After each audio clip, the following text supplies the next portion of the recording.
안녕하십니까? 삶의 지혜와 역사의 깊이를 탐구하는 시간입니다. 오늘 우리는 영적인 여정의 본질에 대해 이야기 나누고자 합니다. 성령님과 동행한다는 것은 과연 무엇을 의미할까요? 그것은 우리 삶에 어떤 변화를 가져올까요? 이 깊은 성찰의 시간을 시작하기에 앞서 오늘 이 이야기가 여러분의 마음에 울림을 준다면 이 은혜로운 메시지를 주변의 소중한 이들과 함께 나누어 주시길 바랍니다. 저희 채널을 구독하시면 여러분의 영혼을 살찌우는 더 많은 이야기들을 만나보실 수 있습니다. 이 영상을 보시는 모든 분들의 삶에 하나님의 평안이 가득하기를 기도합니다. 성령님과 친해진다는 것, 이 말을 우리는 동행이라는 단어로 바꾸어 생각해 볼 수 있습니다. 동행. 참 따뜻하면서도 무게감 있는 말이죠. 우리는 누구와든 동행을 시작할 수는 있습니다. 하지만 그 관계를 지속하는 것은 전혀 다른 문제입니다. 진정한 동행을 위해서는 상대방이 무엇을 좋아하고 무엇을 싫어하는지 알아야 합니다. 상대방의 마음에 귀를 기울이는 노력이 필요합니다. 때로 우리는 선한 의도를 가지고 한 행동이 오히려 상대방에게 부담이 되는 경험을 하곤 합니다. 제가 과거에 지방의 여러 집회를 인도하던 시절 방문하는 곳마다 성도님들께서 저를 위해 최고의 식사를 준비해 주셨습니다. 하루 3번, 아침부터 저녁까지 정성 가득한 대접을 받았죠. 그분들의 마음은 너무나 감사했지만 솔직히 제게는 말씀을 준비하고 묵상할 개인적인 시간이 절실했습니다. 그분들은 저를 위한다고 생각하셨지만 그 과한 친절이 제게는 힘겨움으로 다가왔던 것입니다. 이 경험을 통해 저는 중요한 깨달음을 얻었습니다. 내가 좋다고 생각하는 방식이 상대방에게도 항상 좋은 것은 아니라는 사실입니다. 우리의 신앙도 마찬가지입니다. 우리는 종종 이것은 하나님이 원하시는 일이야, 이것이 하나님을 기쁘시게 하는 일이야 라고 스스로 단정짓곤 합니다. 하지만 정말 그럴까요? 성경 에베소서 5장 10절은 우리에게 이렇게 권면합니다. 주를 기쁘시게 할 것이 무엇인가 시험하여 보라. 여기서 시험하다는 말은 유혹하거나 의심하라는 뜻이 아닙니다. 깊이 생각하고 분별하고 신중하게 행동하라는 의미입니다. 신앙생활에서 생각은 매우 중요합니다. 믿음이 없는 생각은 불신으로 흐르기 쉽습니다. 반대로 생각 없는 믿음은 맹목적인 신앙, 즉 맹신이 될 위험이 있습니다. 불신과 맹신, 이 두 가지 모두 성령님과의 깊은 동행을 가로막는 장애물입니다. 성령님과 동행하는 삶은 늘 편안하고 순탄하지만은 않습니다. 오히려 때로는 불편함과 마주하게 됩니다. 과거 옥하는 목사님께서 이어령 교수님의 책에 나오는 한 이야기를 인용하신 적이 있습니다. 어느 시골 마을에 긴 수염을 자랑하는 할아버지가 계셨습니다. 한 꼬마 아이가 할아버지에게 물었습니다. 할아버지, 밤에 주무실 때 수염을 이불 안에 넣고 주무세요? 아니면 밖에 내놓고 주무세요? 할아버지는 평생 한 번도 의식해 본 적이 없는 질문에 당황했습니다. 그날 밤 할아버지는 잠을 설쳤습니다. 수염을 이불 안에 넣으니 답답하고 밖에 내놓으니 허전했습니다. 수십 년간 아무렇지 않던 수염이 그날따라 큰 불편함으로 다가온 것입니다. 이 이야기는 우리에게 중요한 영적 원리를 가르쳐줍니다. 성령님께서 우리 안에 오시면 이전에는 무감각하게 지나쳤던 우리의 말과 행동, 생각들이 의식되기 시작합니다. 그리고 그 과정에서 우리는 불편함을 느끼게 됩니다. 내가 당연하게 여겼던 것들이 실은 하나님의 마음을 아프게 하는 것일 수 있다는 사실을 깨닫게 되는 것입니다. 이것이 바로 영적인 민감함이 자라나는 과정입니다. 신앙은 완성이 아니라 과정입니다. 하나님을 알아가고 성령님이 기뻐하시는 일을 행하는 것은 한 번에 완성되는 것이 아니라 평생에 걸쳐 배워나가는 여정입니다. 마치 우리가 인간관계 속에서 수많은 오해와 실수를 통해 상대를 더 깊이 이해하게 되듯 신앙의 여정 속에서도 우리는 수많은 시행착오를 겪으며 하나님의 뜻에 우리 자신을 맞추어 가게 됩니다. 내가 원하는 것을 하나님께 요구하는 것이 아니라 하나님이 원하시는 것에 나의 삶을 조율해 나가는 것, 이것이 바로 성숙한 신앙의 모습입니다. 성령님과 동행하는 삶을 살 때 우리에게는 세 가지 뚜렷한 열매가 맺힙니다. 첫째, 우리는 주님의 성품을 닮아가게 됩니다. 예수님께서는 이 땅에서 사역하실 때 아버지께서 일하시니 나도 일한다고 말씀하셨습니다. 모든 행동의 기준이 아버지 하나님의 뜻이었습니다. 마찬가지로 우리가 성령님과 동행하면 자연스럽게 하나님의 마음을 품고 예수님의 길을 따라가게 됩니다. 때로는 이해할 수 없는 고난과 어려움이 닥쳐올 때 우리는 길을 잃기 쉽습니다. 마치 내비게이션이 없던 시절 고집 센 운전자가 길을 묻지 않고 헤매는 것처럼 말입니다. 우리 인생의 중요한 갈림길에서 하나님의 뜻을 묻지 않는 것은 어리석은 교만일 수 있습니다. 다윗 왕은 하나님의 법궤를 예루살렘으로 가져오려는 선한 의도를 가졌지만 하나님의 규례를 따르지 않아 큰 실패를 경험했습니다.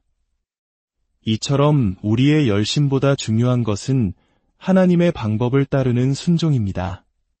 둘째, 죄에 대하여 민감해집니다. 여기서 말하는 죄는 단순히 도덕적인 잘못을 넘어 하나님의 마음을 아프게 하는 모든 것을 의미합니다. 성경에서 죄가 더한 곳에 은혜가 더하다는 말씀은 죄를 많이 지으라는 뜻이 결코 아닙니다. 오히려 자신의 죄인됨을 깊이 깨닫고 고백하는 그 자리에 하나님의 놀라운 은혜가 임한다는 의미입니다.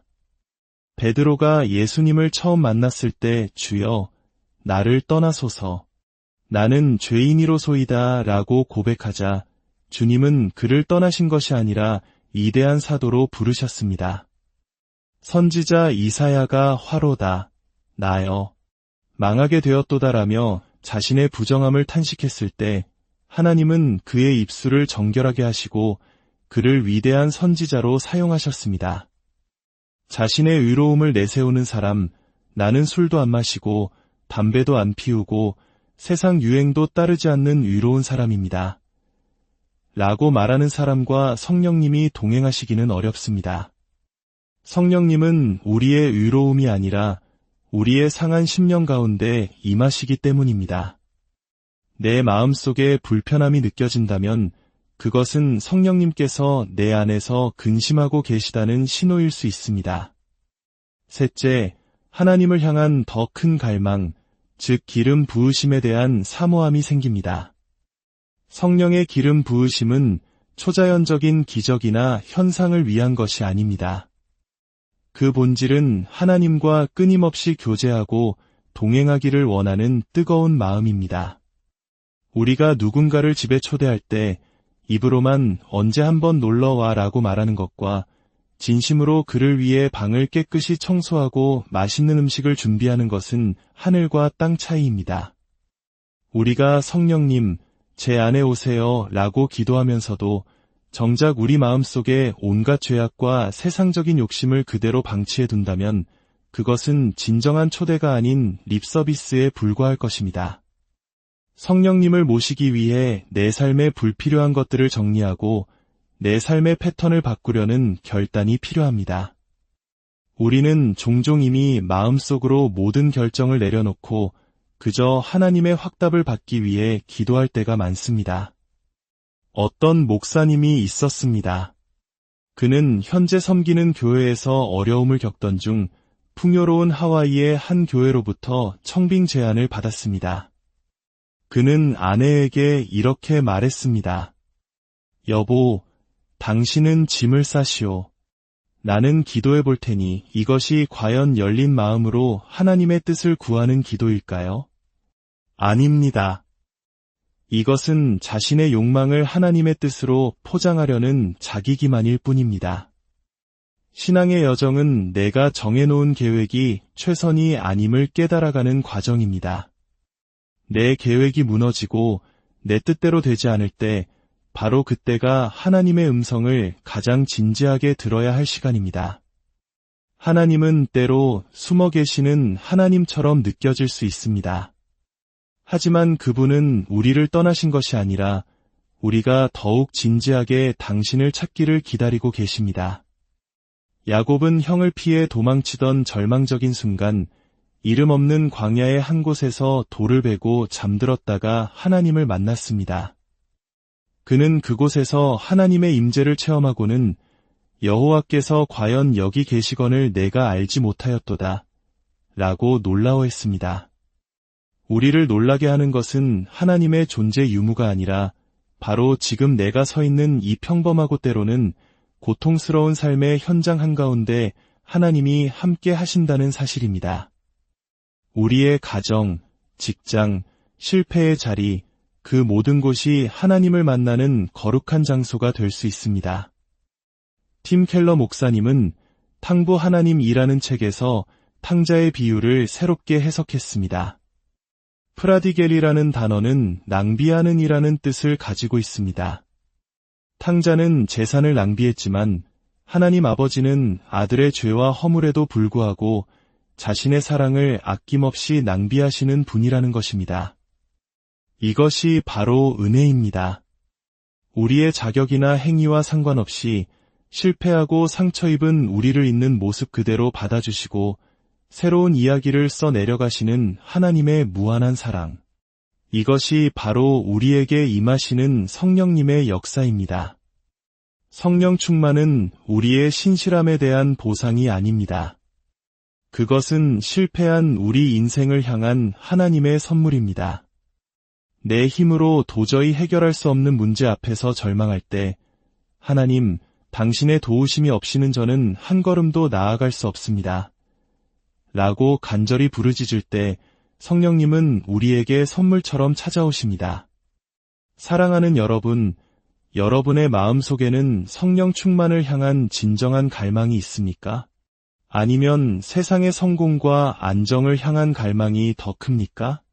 오늘 이 시간 우리 삶의 주도권을 하나님께 온전히 내어드리며 진지하게 묻고 그분의 음성을 듣고 그분과 함께 새로운 인생의 여정을 시작하는 저와 여러분이 되기를 주님의 이름으로 간절히 축원합니다. 여러분의 삶의 모든 순간에 하나님의 놀라운 은혜와 평강이 함께하시기 안녕하십니까? 삶의 지혜와 역사의 깊이를 탐구하는 시간입니다. 오늘 우리는 영적인 여정의 본질에 대해 이야기 나누고자 합니다. 성령님과 동행한다는 것은 과연 무엇을 의미할까요? 그것은 우리 삶에 어떤 변화를 가져올까요? 이 깊은 성찰의 시간을 시작하기에 앞서 오늘 이 이야기가 여러분의 마음에 울림을 준다면 이 은혜로운 메시지를 주변의 소중한 이들과 함께 나누어 주시길 바랍니다. 저희 채널을 구독하시면 여러분의 영혼을 살찌우는 더 많은 이야기들을 만나보실 수 있습니다. 이 영상을 보시는 모든 분들의 삶에 하나님의 평안이 가득하기를 기도합니다. 성령님과 친해진다는 것, 이 말을 우리는 동행이라는 단어로 바꾸어 생각해 볼 수 있습니다. 동행. 참 따뜻하면서도 무게감 있는 말이죠. 우리는 누구와든 동행을 시작할 수는 있습니다. 하지만 그 관계를 지속하는 것은 전혀 다른 문제입니다.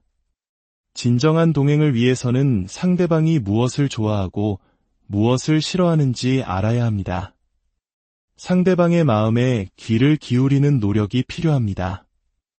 때로 우리는 선한 의도를 가지고 한 행동이 오히려 상대방에게 부담이 되는 경험을 하곤 합니다. 제가 과거에 지방의 여러 집회를 인도하던 시절 방문하는 곳마다 성도님들께서 저를 위해 최고의 식사를 준비해 주셨습니다. 하루 3번, 아침부터 저녁까지 정성 가득한 대접을 받았죠. 그분들의 마음은 너무나 감사했지만 솔직히 제게는 말씀을 준비하고 묵상할 개인적인 시간이 절실했습니다. 그분들은 저를 위한다고 생각하셨지만 그 과한 친절이 제게는 힘겨움으로 다가왔던 것입니다. 이 경험을 통해 저는 중요한 깨달음을 얻었습니다. 내가 좋다고 생각하는 방식이 상대방에게도 항상 좋은 것은 아니라는 사실입니다. 우리의 신앙도 마찬가지입니다. 우리는 종종 이것은 하나님이 원하시는 일이야, 이것이 하나님을 기쁘시게 하는 일이야 라고 스스로 단정짓곤 합니다. 하지만 정말 그럴까요? 성경 에베소서 5장 10절은 우리에게 이렇게 권면합니다. 주를 기쁘시게 할 것이 무엇인가 시험하여 보라. 여기서 시험하다는 말은 유혹하거나 의심하라는 뜻이 아닙니다. 깊이 생각하고 분별하고 신중하게 행동하라는 의미입니다. 신앙생활에서 생각은 매우 중요합니다. 믿음이 없는 생각은 불신으로 흐르기 쉽습니다. 반대로 생각 없는 믿음은 맹목적인 신앙, 즉 맹신이 될 위험이 있습니다. 불신과 맹신, 이 두 가지 모두 성령님과의 깊은 동행을 가로막는 장애물입니다. 성령님과 동행하는 삶은 늘 편안하고 순탄하지만은 않습니다. 오히려 때로는 불편함과 마주하게 됩니다. 과거 옥하는 목사님께서 이어령 교수님의 책에 나오는 한 이야기를 인용하신 적이 있습니다. 어느 시골 마을에 긴 수염을 자랑하는 할아버지가 계셨습니다. 한 꼬마 아이가 할아버지에게 물었습니다. 할아버지, 밤에 주무실 때 수염을 이불 안에 넣고 주무세요? 아니면 밖에 내놓고 주무세요? 할아버지는 평생 한 번도 의식해 본 적이 없는 질문에 당황했습니다. 그날 밤 할아버지는 잠을 설쳤습니다. 수염을 이불 안에 넣으니 답답하고 밖에 내놓으니 허전했습니다. 수십 년간 아무렇지 않던 수염이 그날따라 큰 불편함으로 다가온 것입니다. 이 이야기는 우리에게 중요한 영적 원리를 가르쳐줍니다. 성령님께서 우리 안에 오시면 이전에는 무감각하게 지나쳤던 우리의 말과 행동, 생각들이 의식되기 시작합니다. 그리고 그 과정에서 우리는 불편함을 느끼게 됩니다. 내가 당연하게 여겼던 것들이 실은 하나님의 마음을 아프게 하는 것일 수 있다는 사실을 깨닫게 되는 것입니다. 이것이 바로 영적인 민감함이 자라나는 과정입니다. 신앙은 완성이 아니라 과정입니다. 하나님을 알아가고 성령님이 기뻐하시는 일을 행하는 것은 한 번에 완성되는 것이 아니라 평생에 걸쳐 배워나가는 여정입니다. 마치 우리가 인간관계 속에서 수많은 오해와 실수를 통해 상대를 더 깊이 이해하게 되듯 신앙의 여정 속에서도 우리는 수많은 시행착오를 겪으며 하나님의 뜻에 우리 자신을 맞추어 가게 됩니다. 내가 원하는 것을 하나님께 요구하는 것이 아니라 하나님이 원하시는 것에 나의 삶을 조율해 나가는 것, 이것이 바로 성숙한 신앙의 모습입니다. 성령님과 동행하는 삶을 살 때 우리에게는 3가지 뚜렷한 열매가 맺힙니다. 첫째, 우리는 주님의 성품을 닮아가게 됩니다. 예수님께서는 이 땅에서 사역하실 때 아버지께서 일하시니 나도 일한다고 말씀하셨습니다.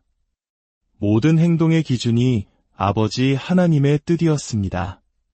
마찬가지로 우리가 성령님과 동행하면 자연스럽게 하나님의 마음을 품고 예수님의 길을 따라가게 됩니다. 때로는 이해할 수 없는 고난과 어려움이 닥쳐올 때 우리는 길을 잃기 쉽습니다. 마치 내비게이션이 없던 시절 고집 센 운전자가 길을 묻지 않고 헤매는 것처럼 말입니다. 우리 인생의 중요한 갈림길에서 하나님의 뜻을 묻지 않는 것은 어리석은 교만일 수 있습니다. 다윗 왕은 하나님의 법궤를 예루살렘으로 가져오려는 선한 의도를 가졌지만 하나님의 규례를 따르지 않아 큰 실패를 경험했습니다. 이처럼 우리의 열심보다 중요한 것은 하나님의 방법을 따르는 순종입니다. 둘째, 죄에 대하여 민감해집니다. 여기서 말하는 죄는 단순히 도덕적인 잘못을 넘어 하나님의 마음을 아프게 하는 모든 것을 의미합니다. 성경에서 죄가 더한 곳에 은혜가 더하다는 말씀은 죄를 많이 지으라는 뜻이 결코 아닙니다. 오히려 자신의 죄인됨을 깊이 깨닫고 고백하는 그 자리에 하나님의 놀라운 은혜가 임한다는 의미입니다. 베드로가 예수님을 처음 만났을 때 주여, 나를 떠나소서, 나는 죄인이로소이다 라고 고백하자 주님은 그를 떠나신 것이 아니라 위대한 사도로 부르셨습니다. 선지자 이사야가 화로다, 나여, 망하게 되었도다라며 자신의 부정함을 탄식했을 때 하나님은 그의 입술을 정결하게 하시고 그를 위대한 선지자로 사용하셨습니다. 자신의 의로움을 내세우는 사람, 나는 술도 안 마시고 담배도 안 피우고 세상 유행도 따르지 않는 의로운 사람입니다. 라고 말하는 사람과 성령님이 동행하시기는 어렵습니다. 성령님은 우리의 의로움이 아니라 우리의 상한 심령 가운데 임하시기 때문입니다. 내 마음속에 불편함이 느껴진다면 그것은 성령님께서 내 안에서 근심하고 계시다는 신호일 수 있습니다. 셋째, 하나님을 향한 더 큰 갈망, 즉 기름 부으심에 대한 사모함이 생깁니다. 성령의 기름 부으심은 초자연적인 기적이나 현상을 위한 것이 아닙니다. 그 본질은 하나님과 끊임없이 교제하고 동행하기를 원하는 뜨거운 마음입니다. 우리가 누군가를 집에 초대할 때 입으로만 언제 한번 놀러와 라고 말하는 것과 진심으로 그를 위해 방을 깨끗이 청소하고 맛있는 음식을 준비하는 것은 하늘과 땅 차이입니다. 우리가 성령님, 제 안에 오세요 라고 기도하면서도 정작 우리 마음속에 온갖 죄악과 세상적인 욕심을 그대로 방치해 둔다면 그것은 진정한 초대가 아닌 립서비스에 불과할 것입니다. 성령님을 모시기 위해 내 삶에 불필요한 것들을 정리하고 내 삶의 패턴을 바꾸려는 결단이 필요합니다. 우리는 종종 이미 마음속으로 모든 결정을 내려놓고 그저 하나님의 확답을 받기 위해 기도할 때가 많습니다. 어떤 목사님이 있었습니다. 그는 현재 섬기는 교회에서 어려움을 겪던 중 풍요로운 하와이의 한 교회로부터 청빙 제안을 받았습니다. 그는 아내에게 이렇게 말했습니다. 여보, 당신은 짐을 싸시오. 나는 기도해 볼 테니 이것이 과연 열린 마음으로 하나님의 뜻을 구하는 기도일까요? 아닙니다. 이것은 자신의 욕망을 하나님의 뜻으로 포장하려는 자기 기만일 뿐입니다. 신앙의 여정은 내가 정해놓은 계획이 최선이 아님을 깨달아가는 과정입니다. 내 계획이 무너지고 내 뜻대로 되지 않을 때 바로 그때가 하나님의 음성을 가장 진지하게 들어야 할 시간입니다. 하나님은 때로 숨어 계시는 하나님처럼 느껴질 수 있습니다. 하지만 그분은 우리를 떠나신 것이 아니라 우리가 더욱 진지하게 당신을 찾기를 기다리고 계십니다. 야곱은 형을 피해 도망치던 절망적인 순간 이름 없는 광야의 한 곳에서 돌을 베고 잠들었다가 하나님을 만났습니다. 그는 그곳에서 하나님의 임재를 체험하고는 여호와께서 과연 여기 계시거늘 내가 알지 못하였도다 라고 놀라워했습니다. 우리를 놀라게 하는 것은 하나님의 존재 유무가 아니라 바로 지금 내가 서 있는 이 평범하고 때로는 고통스러운 삶의 현장 한가운데 하나님이 함께 하신다는 사실입니다. 우리의 가정, 직장, 실패의 자리, 그 모든 곳이 하나님을 만나는 거룩한 장소가 될 수 있습니다. 팀 켈러 목사님은 탕부 하나님이라는 책에서 탕자의 비유를 새롭게 해석했습니다. 프라디겔이라는 단어는 낭비하는 이라는 뜻을 가지고 있습니다. 탕자는 재산을 낭비했지만 하나님 아버지는 아들의 죄와 허물에도 불구하고 자신의 사랑을 아낌없이 낭비하시는 분이라는 것입니다. 이것이 바로 은혜입니다. 우리의 자격이나 행위와 상관없이 실패하고 상처 입은 우리를 있는 모습 그대로 받아주시고 새로운 이야기를 써 내려가시는 하나님의 무한한 사랑. 이것이 바로 우리에게 임하시는 성령님의 역사입니다. 성령 충만은 우리의 신실함에 대한 보상이 아닙니다. 그것은 실패한 우리 인생을 향한 하나님의 선물입니다. 내 힘으로 도저히 해결할 수 없는 문제 앞에서 절망할 때, 하나님, 당신의 도우심이 없이는 저는 한 걸음도 나아갈 수 없습니다.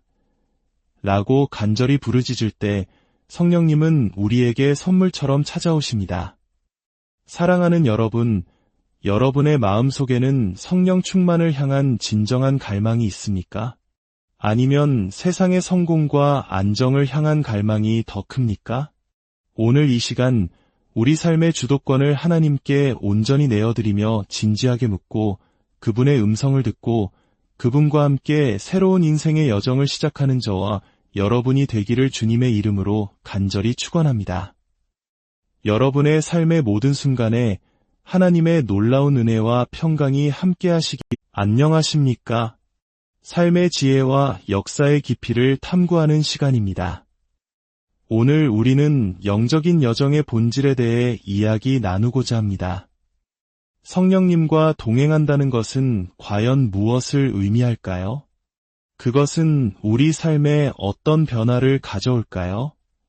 이 깊은 성찰의 시간을 시작하기에 앞서 오늘 이 이야기가 여러분의 마음에 울림을 준다면 이 은혜로운 메시지를 주변의 소중한 이들과 함께 나누어 주시길 바랍니다. 저희 채널을 구독하시면 여러분의 영혼을 살찌우는 더 많은 이야기들을 만나보실 수 있습니다. 이 영상을 보시는 모든 분들의 삶에 하나님의 평안이 가득하기를 기도합니다.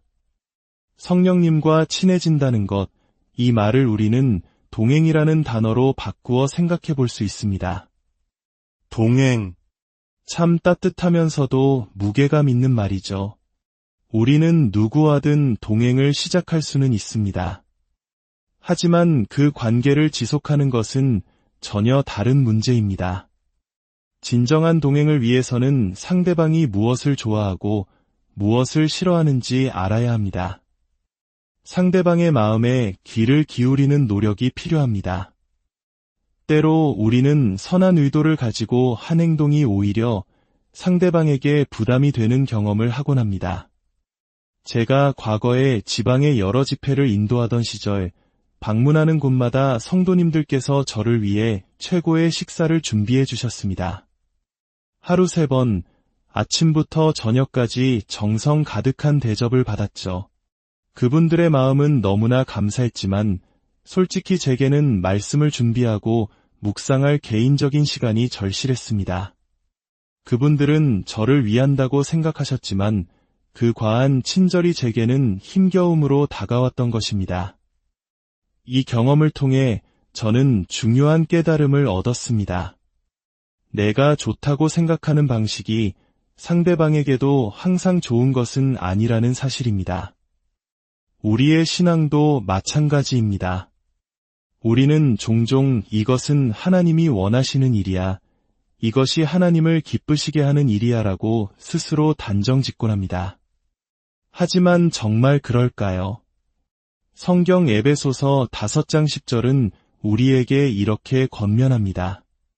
주를 기쁘시게 할 것이 무엇인가 시험하여 보라. 여기서 시험하다는 말은 유혹하거나 의심하라는 뜻이 아닙니다. 깊이 생각하고 분별하고 신중하게 행동하라는 의미입니다. 신앙생활에서 생각은 매우 중요합니다. 믿음이 없는 생각은 불신으로 흐르기 쉽습니다. 반대로 생각 없는 믿음은 맹목적인 신앙, 즉 맹신이 될 위험이 있습니다. 불신과 맹신, 이 두 가지 모두 성령님과의 깊은 동행을 가로막는 장애물입니다. 성령님과 동행하는 삶은 늘 편안하고 순탄하지만은 않습니다.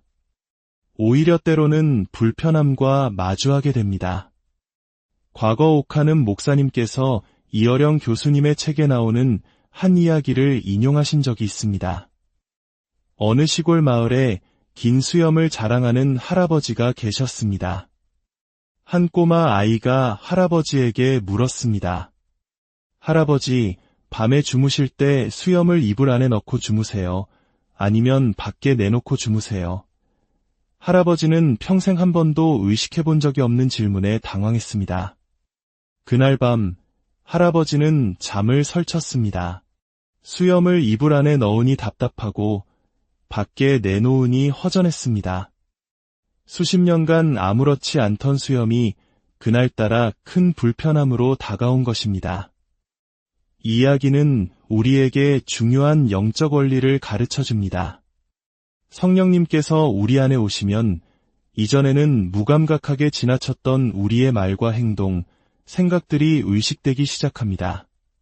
그리고 그 과정에서 우리는 불편함을 느끼게 됩니다. 내가 당연하게 여겼던 것들이 실은 하나님의 마음을 아프게 하는 것일 수 있다는 사실을 깨닫게 되는 것입니다. 이것이 바로 영적인 민감함이 자라나는 과정입니다. 신앙은 완성이 아니라 과정입니다. 하나님을 알아가고 성령님이 기뻐하시는 일을 행하는 것은 한 번에 완성되는 것이 아니라 평생에 걸쳐 배워나가는 여정입니다. 마치 우리가 인간관계 속에서 수많은 오해와 실수를 통해 상대를 더 깊이 이해하게 되듯 신앙의 여정 속에서도 우리는 수많은 시행착오를 겪으며 하나님의 뜻에 우리 자신을 맞추어 가게 됩니다. 내가 원하는 것을 하나님께 요구하는 것이 아니라 하나님이 원하시는 것에 나의 삶을 조율해 나가는 것, 이것이 바로 성숙한 신앙의 모습입니다. 성령님과 동행하는 삶을 살 때 우리에게는 세 가지 뚜렷한 열매가 맺힙니다. 첫째, 우리는 주님의 성품을 닮아가게 됩니다. 예수님께서는 이 땅에서 사역하실 때 아버지께서 일하시니 나도 일한다고 말씀하셨습니다. 모든 행동의 기준이 아버지 하나님의 뜻이었습니다. 마찬가지로 우리가 성령님과 동행하면 자연스럽게 하나님의 마음을 품고 예수님의 길을 따라가게 됩니다. 때로는 이해할 수 없는 고난과 어려움이 닥쳐올 때 우리는 길을 잃기 쉽습니다. 마치 내비게이션이 없던 시절 고집 센 운전자가 길을 묻지 않고 헤매는 것처럼 말입니다. 우리 인생의 중요한 갈림길에서 하나님의 뜻을 묻지 않는 것은 어리석은 교만일 수 있습니다. 다윗 왕은 하나님의 법궤를 예루살렘으로 가져오려는 선한 의도를 가졌지만 하나님의 규례를 따르지 않아 큰 실패를 경험했습니다. 이처럼 우리의 열심보다 중요한 것은 하나님의 방법을 따르는 순종입니다. 둘째, 죄에 대하여 민감해집니다. 여기서 말하는 죄는 단순히 도덕적인 잘못을 넘어 하나님의 마음을 아프게 하는 모든 것을 의미합니다. 성경에서 죄가 더한 곳에 은혜가 더하다는 말씀은 죄를 많이 지으라는 뜻이 결코 아닙니다. 오히려 자신의 죄인됨을 깊이 깨닫고 고백하는 그 자리에 하나님의 놀라운 은혜가 임한다는 의미입니다. 베드로가 예수님을 처음 만났을 때 주여, 나를 떠나소서, 나는 죄인이로소이다 라고 고백하자 주님은 그를 떠나신 것이 아니라 위대한 사도로 부르셨습니다. 선지자 이사야가 화로다, 나여, 망하게 되었도다라며 자신의 부정함을 탄식했을 때 하나님은 그의 입술을 정결하게 하시고 그를 위대한 선지자로 사용하셨습니다. 자신의 의로움을 내세우는 사람, 나는 술도 안 마시고 담배도 안 피우고 세상 유행도 따르지 않는 의로운 사람입니다. 라고 말하는 사람과 성령님이 동행하시기는 어렵습니다. 성령님은 우리의 의로움이 아니라 우리의 상한 심령 가운데 임하시기 때문입니다. 내 마음속에 불편함이 느껴진다면 그것은 성령님께서 내 안에서 근심하고 계시다는 신호일 수 있습니다. 셋째, 하나님을 향한 더 큰 갈망, 즉 기름 부으심에 대한 사모함이 생깁니다. 성령의 기름 부으심은 초자연적인 기적이나 현상을 위한 것이 아닙니다. 그 본질은 하나님과 끊임없이 교제하고 동행하기를 원하는 뜨거운 마음입니다. 우리가 누군가를 집에 초대할 때 입으로만 언제 한번 놀러와 라고 말하는 것과 진심으로 그를 위해 방을 깨끗이 청소하고 맛있는 음식을 준비하는 것은 하늘과 땅 차이입니다. 우리가 성령님, 제 안에 오세요 라고 기도하면서도 정작 우리 마음속에 온갖 죄악과 세상적인 욕심을 그대로 방치해 둔다면 그것은 진정한 초대가 아닌 립서비스에 불과할 것입니다. 성령님을 모시기 위해 내 삶에 불필요한 것들을 정리하고 내 삶의 패턴을 바꾸려는 결단이 필요합니다. 우리는 종종 이미 마음속으로 모든 결정을 내려놓고 그저 하나님의 확답을 받기 위해 기도할 때가 많습니다. 어떤 목사님이 있었습니다. 그는 현재 섬기는 교회에서 어려움을 겪던 중 풍요로운 하와이의 한 교회로부터 청빙 제안을 받았습니다. 그는 아내에게 이렇게 말했습니다. 여보, 당신은 짐을 싸시오. 나는 기도해 볼 테니 이것이 과연 열린 마음으로 하나님의 뜻을 구하는 기도일까요? 아닙니다. 이것은 자신의 욕망을 하나님의 뜻으로 포장하려는 자기 기만일 뿐입니다. 신앙의 여정은 내가 정해놓은 계획이 최선이 아님을 깨달아가는 과정입니다. 내 계획이 무너지고 내 뜻대로 되지 않을 때 바로 그때가 하나님의 음성을 가장 진지하게 들어야 할 시간입니다. 하나님은 때로 숨어 계시는 하나님처럼 느껴질 수 있습니다. 하지만 그분은 우리를 떠나신 것이 아니라 우리가 더욱 진지하게 당신을 찾기를 기다리고 계십니다.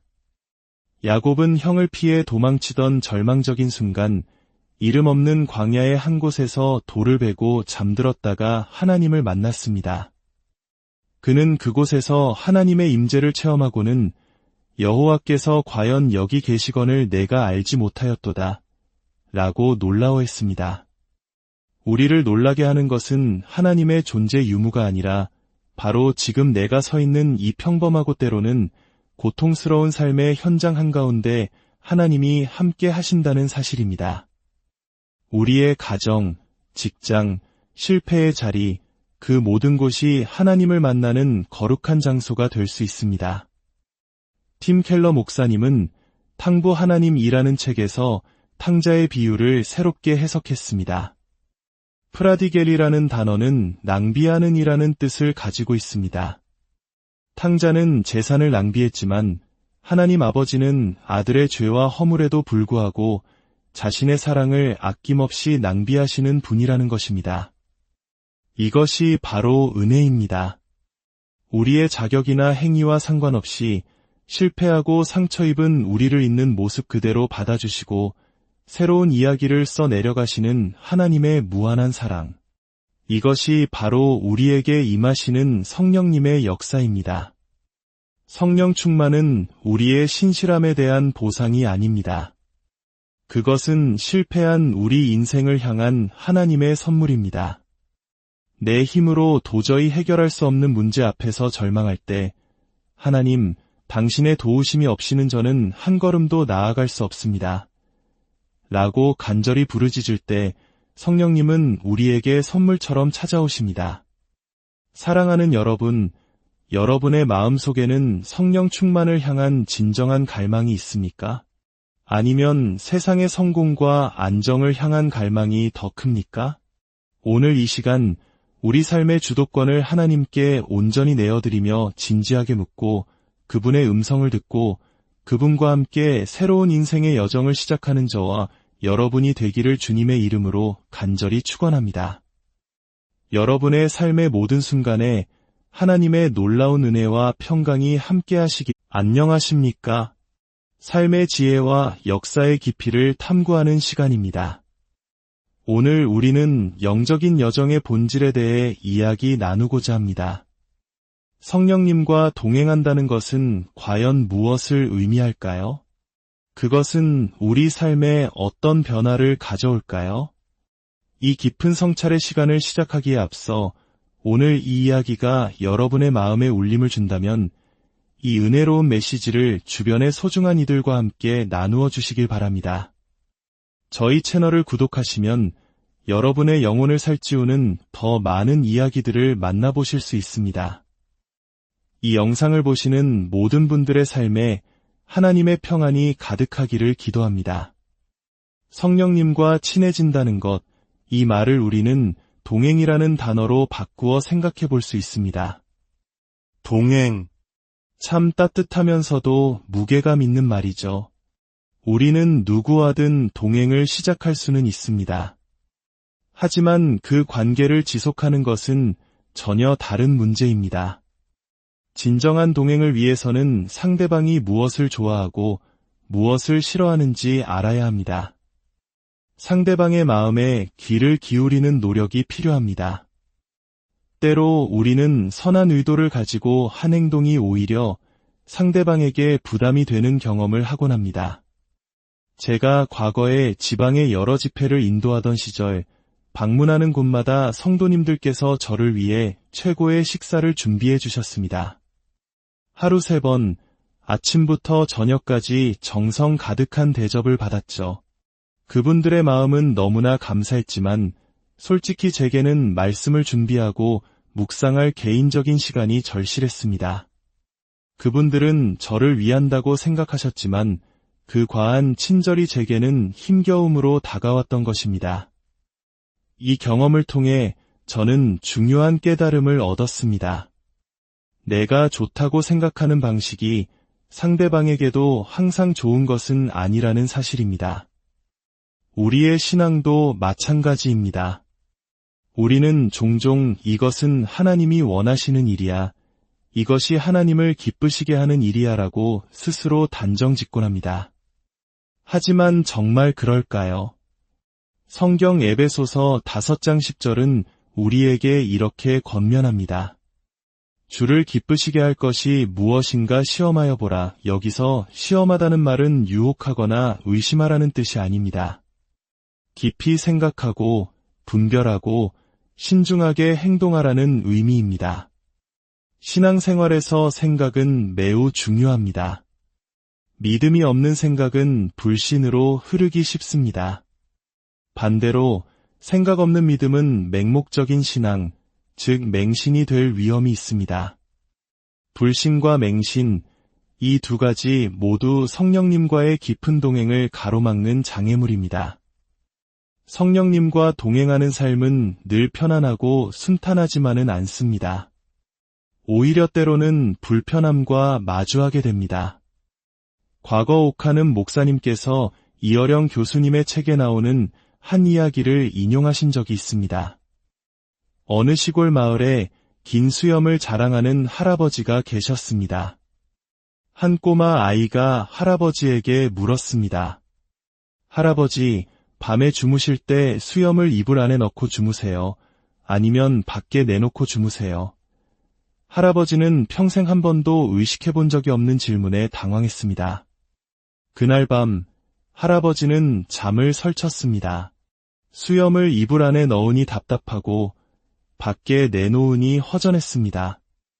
수십 년간 아무렇지 않던 수염이 그날따라 큰 불편함으로 다가온 것입니다. 이 이야기는 우리에게 중요한 영적 원리를 가르쳐줍니다. 성령님께서 우리 안에 오시면 이전에는 무감각하게 지나쳤던 우리의 말과 행동, 생각들이 의식되기 시작합니다. 그리고 그 과정에서 우리는 불편함을 느끼게 됩니다. 내가 당연하게 여겼던 것들이 실은 하나님의 마음을 아프게 하는 것일 수 있다는 사실을 깨닫게 되는 것입니다. 이것이 바로 영적인 민감함이 자라나는 과정입니다. 신앙은 완성이 아니라 과정입니다. 하나님을 알아가고 성령님이 기뻐하시는 일을 행하는 것은 한 번에 완성되는 것이 아니라 평생에 걸쳐 배워나가는 여정입니다. 마치 우리가 인간관계 속에서 수많은 오해와 실수를 통해 상대를 더 깊이 이해하게 되듯 신앙의 여정 속에서도 우리는 수많은 시행착오를 겪으며 하나님의 뜻에 우리 자신을 맞추어 가게 됩니다. 내가 원하는 것을 하나님께 요구하는 것이 아니라 하나님이 원하시는 것에 나의 삶을 조율해 나가는 것, 이것이 바로 성숙한 신앙의 모습입니다. 성령님과 동행하는 삶을 살 때 우리에게는 3가지 뚜렷한 열매가 맺힙니다. 첫째, 우리는 주님의 성품을 닮아가게 됩니다. 예수님께서는 이 땅에서 사역하실 때 아버지께서 일하시니 나도 일한다고 말씀하셨습니다. 모든 행동의 기준이 아버지 하나님의 뜻이었습니다. 마찬가지로 우리가 성령님과 동행하면 자연스럽게 하나님의 마음을 품고 예수님의 길을 따라가게 됩니다. 때로는 이해할 수 없는 고난과 어려움이 닥쳐올 때 우리는 길을 잃기 쉽습니다. 마치 내비게이션이 없던 시절 고집 센 운전자가 길을 묻지 않고 헤매는 것처럼 말입니다. 우리 인생의 중요한 갈림길에서 하나님의 뜻을 묻지 않는 것은 어리석은 교만일 수 있습니다. 다윗 왕은 하나님의 법궤를 예루살렘으로 가져오려는 선한 의도를 가졌지만 하나님의 규례를 따르지 않아 큰 실패를 경험했습니다. 이처럼 우리의 열심보다 중요한 것은 하나님의 방법을 따르는 순종입니다. 둘째, 죄에 대하여 민감해집니다. 여기서 말하는 죄는 단순히 도덕적인 잘못을 넘어 하나님의 마음을 아프게 하는 모든 것을 의미합니다. 성경에서 죄가 더한 곳에 은혜가 더하다는 말씀은 죄를 많이 지으라는 뜻이 결코 아닙니다. 오히려 자신의 죄인됨을 깊이 깨닫고 고백하는 그 자리에 하나님의 놀라운 은혜가 임한다는 의미입니다. 베드로가 예수님을 처음 만났을 때 주여, 나를 떠나소서, 나는 죄인이로소이다 라고 고백하자 주님은 그를 떠나신 것이 아니라 위대한 사도로 부르셨습니다. 선지자 이사야가 화로다, 나여, 망하게 되었도다라며 자신의 부정함을 탄식했을 때 하나님은 그의 입술을 정결하게 하시고 그를 위대한 선지자로 사용하셨습니다. 자신의 의로움을 내세우는 사람, 나는 술도 안 마시고 담배도 안 피우고 세상 유행도 따르지 않는 의로운 사람입니다. 라고 말하는 사람과 성령님이 동행하시기는 어렵습니다. 성령님은 우리의 의로움이 아니라 우리의 상한 심령 가운데 임하시기 때문입니다. 내 마음속에 불편함이 느껴진다면 그것은 성령님께서 내 안에서 근심하고 계시다는 신호일 수 있습니다. 셋째, 하나님을 향한 더 큰 갈망, 즉 기름 부으심에 대한 사모함이 생깁니다. 성령의 기름 부으심은 초자연적인 기적이나 현상을 위한 것이 아닙니다. 그 본질은 하나님과 끊임없이 교제하고 동행하기를 원하는 뜨거운 마음입니다. 우리가 누군가를 집에 초대할 때 입으로만 언제 한번 놀러와 라고 말하는 것과 진심으로 그를 위해 방을 깨끗이 청소하고 맛있는 음식을 준비하는 것은 하늘과 땅 차이입니다. 우리가 성령님, 제 안에 오세요 라고 기도하면서도 정작 우리 마음속에 온갖 죄악과 세상적인 욕심을 그대로 방치해 둔다면 그것은 진정한 초대가 아닌 립서비스에 불과할 것입니다. 성령님을 모시기 위해 내 삶에 불필요한 것들을 정리하고 내 삶의 패턴을 바꾸려는 결단이 필요합니다. 우리는 종종 이미 마음속으로 모든 결정을 내려놓고 그저 하나님의 확답을 받기 위해 기도할 때가 많습니다. 어떤 목사님이 있었습니다. 그는 현재 섬기는 교회에서 어려움을 겪던 중 풍요로운 하와이의 한 교회로부터 청빙 제안을 받았습니다. 그는 아내에게 이렇게 말했습니다. 여보, 당신은 짐을 싸시오. 나는 기도해 볼 테니 이것이 과연 열린 마음으로 하나님의 뜻을 구하는 기도일까요? 아닙니다. 이것은 자신의 욕망을 하나님의 뜻으로 포장하려는 자기 기만일 뿐입니다. 신앙의 여정은 내가 정해놓은 계획이 최선이 아님을 깨달아가는 과정입니다. 내 계획이 무너지고 내 뜻대로 되지 않을 때 바로 그때가 하나님의 음성을 가장 진지하게 들어야 할 시간입니다. 하나님은 때로 숨어 계시는 하나님처럼 느껴질 수 있습니다. 하지만 그분은 우리를 떠나신 것이 아니라 우리가 더욱 진지하게 당신을 찾기를 기다리고 계십니다. 야곱은 형을 피해 도망치던 절망적인 순간 이름 없는 광야의 한 곳에서 돌을 베고 잠들었다가 하나님을 만났습니다. 그는 그곳에서 하나님의 임재를 체험하고는 여호와께서 과연 여기 계시건을 내가 알지 못하였도다 라고 놀라워했습니다. 우리를 놀라게 하는 것은 하나님의 존재 유무가 아니라 바로 지금 내가 서 있는 이 평범하고 때로는 고통스러운 삶의 현장 한가운데 하나님이 함께 하신다는 사실입니다. 우리의 가정, 직장, 실패의 자리, 그 모든 곳이 하나님을 만나는 거룩한 장소가 될 수 있습니다. 팀 켈러 목사님은 탕부 하나님이라는 책에서 탕자의 비유를 새롭게 해석했습니다. 프라디겔이라는 단어는 낭비하는 이라는 뜻을 가지고 있습니다. 탕자는 재산을 낭비했지만 하나님 아버지는 아들의 죄와 허물에도 불구하고 자신의 사랑을 아낌없이 낭비하시는 분이라는 것입니다. 이것이 바로 은혜입니다. 우리의 자격이나 행위와 상관없이 실패하고 상처 입은 우리를 있는 모습 그대로 받아주시고 새로운 이야기를 써 내려가시는 하나님의 무한한 사랑. 이것이 바로 우리에게 임하시는 성령님의 역사입니다. 성령 충만은 우리의 신실함에 대한 보상이 아닙니다. 그것은 실패한 우리 인생을 향한 하나님의 선물입니다. 내 힘으로 도저히 해결할 수 없는 문제 앞에서 절망할 때 하나님, 당신의 도우심이 없이는 저는 한 걸음도 나아갈 수 없습니다. 라고 간절히 부르짖을 때 성령님은 우리에게 선물처럼 찾아오십니다. 사랑하는 여러분, 여러분의 마음속에는 성령 충만을 향한 진정한 갈망이 있습니까? 아니면 세상의 성공과 안정을 향한 갈망이 더 큽니까? 오늘 이 시간 우리 삶의 주도권을 하나님께 온전히 내어드리며 진지하게 묻고 그분의 음성을 듣고 그분과 함께 새로운 인생의 여정을 시작하는 저와 여러분이 되기를 주님의 이름으로 간절히 축원합니다. 여러분의 삶의 모든 순간에 하나님의 놀라운 은혜와 평강이 함께하시기 안녕하십니까? 삶의 지혜와 역사의 깊이를 탐구하는 시간입니다. 오늘 우리는 영적인 여정의 본질에 대해 이야기 나누고자 합니다.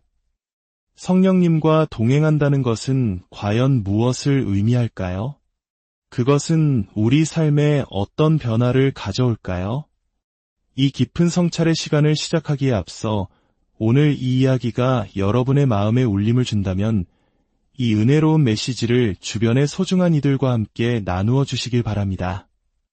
저희 채널을 구독하시면 여러분의 영혼을 살찌우는 더 많은 이야기들을 만나보실 수 있습니다. 이 영상을 보시는 모든 분들의 삶에 하나님의 평안이 가득하기를 기도합니다. 성령님과 친해진다는 것, 이 말을 우리는 동행이라는 단어로 바꾸어 생각해 볼 수 있습니다. 동행. 참 따뜻하면서도 무게감 있는 말이죠. 우리는 누구와든 동행을 시작할 수는 있습니다. 하지만 그 관계를 지속하는 것은 전혀 다른 문제입니다. 진정한 동행을 위해서는 상대방이 무엇을 좋아하고 무엇을 싫어하는지 알아야 합니다. 상대방의 마음에 귀를 기울이는 노력이 필요합니다. 때로 우리는 선한 의도를 가지고 한 행동이 오히려 상대방에게 부담이 되는 경험을 하곤 합니다. 제가 과거에 지방의 여러 집회를 인도하던 시절 방문하는 곳마다 성도님들께서 저를 위해 최고의 식사를 준비해 주셨습니다. 하루 3번, 아침부터 저녁까지 정성 가득한 대접을 받았죠. 그분들의 마음은 너무나 감사했지만 솔직히 제게는 말씀을 준비하고 묵상할 개인적인 시간이 절실했습니다. 그분들은 저를 위한다고 생각하셨지만 그 과한 친절이 제게는 힘겨움으로 다가왔던 것입니다. 이 경험을 통해 저는 중요한 깨달음을 얻었습니다. 내가 좋다고 생각하는 방식이 상대방에게도 항상 좋은 것은 아니라는 사실입니다. 우리의 신앙도 마찬가지입니다. 우리는 종종 이것은 하나님이 원하시는 일이야, 이것이 하나님을 기쁘시게 하는 일이야 라고 스스로 단정짓곤 합니다. 하지만 정말 그럴까요? 성경 에베소서 5장 10절은 우리에게 이렇게 권면합니다. 주를 기쁘시게 할 것이 무엇인가 시험하여 보라. 여기서 시험하다는 말은 유혹하거나 의심하라는 뜻이 아닙니다. 깊이 생각하고 분별하고 신중하게 행동하라는 의미입니다. 신앙생활에서 생각은 매우 중요합니다. 믿음이 없는 생각은 불신으로 흐르기 쉽습니다. 반대로 생각 없는 믿음은 맹목적인 신앙, 즉 맹신이 될 위험이 있습니다. 불신과 맹신, 이 두 가지 모두 성령님과의 깊은 동행을 가로막는 장애물입니다. 성령님과 동행하는 삶은 늘 편안하고 순탄하지만은 않습니다. 오히려 때로는 불편함과 마주하게 됩니다. 과거 옥하는 목사님께서 이어령 교수님의 책에 나오는 한 이야기를 인용하신 적이 있습니다. 어느 시골 마을에 긴 수염을 자랑하는 할아버지가 계셨습니다. 한 꼬마 아이가 할아버지에게 물었습니다. 할아버지, 밤에 주무실 때 수염을 이불 안에 넣고 주무세요? 아니면 밖에 내놓고 주무세요? 할아버지는 평생 한 번도 의식해 본 적이 없는 질문에 당황했습니다. 그날 밤 할아버지는 잠을 설쳤습니다. 수염을 이불 안에 넣으니 답답하고 밖에 내놓으니 허전했습니다. 수십 년간 아무렇지 않던 수염이 그날따라 큰 불편함으로 다가온 것입니다. 이 이야기는 우리에게 중요한 영적 원리를 가르쳐줍니다. 성령님께서 우리 안에 오시면 이전에는 무감각하게 지나쳤던 우리의 말과 행동, 생각들이 의식되기 시작합니다. 그리고 그 과정에서 우리는 불편함을 느끼게 됩니다. 내가 당연하게 여겼던 것들이 실은 하나님의 마음을 아프게 하는 것일 수 있다는 사실을 깨닫게 되는 것입니다. 이것이 바로 영적인 민감함이 자라나는 과정입니다. 신앙은 완성이 아니라 과정입니다.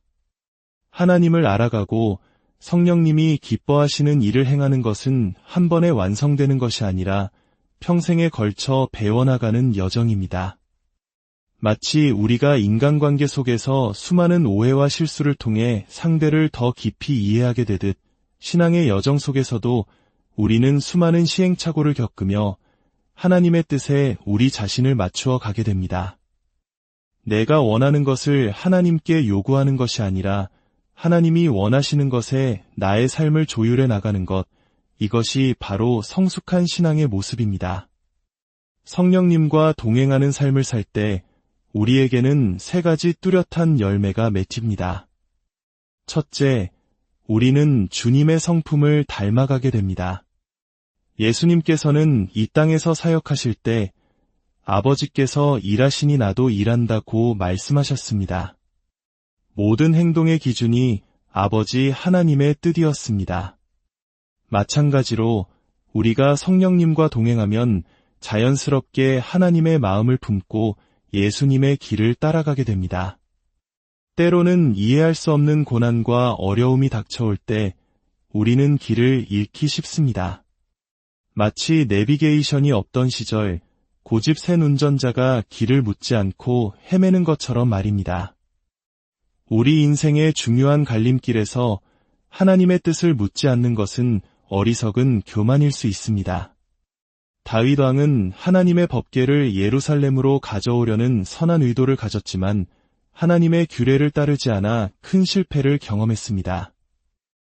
이처럼 우리의 열심보다 중요한 것은 하나님의 방법을 따르는 순종입니다. 둘째, 죄에 대하여 민감해집니다. 여기서 말하는 죄는 단순히 도덕적인 잘못을 넘어 하나님의 마음을 아프게 하는 모든 것을 의미합니다. 성경에서 죄가 더한 곳에 은혜가 더하다는 말씀은 죄를 많이 지으라는 뜻이 결코 아닙니다. 오히려 자신의 죄인됨을 깊이 깨닫고 고백하는 그 자리에 하나님의 놀라운 은혜가 임한다는 의미입니다.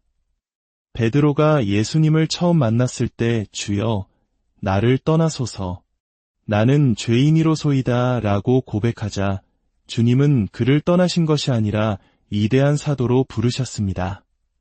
선지자 이사야가 화로다, 나여, 망하게 되었도다라며 자신의 부정함을 탄식했을 때 하나님은 그의 입술을 정결하게 하시고 그를 위대한 선지자로 사용하셨습니다.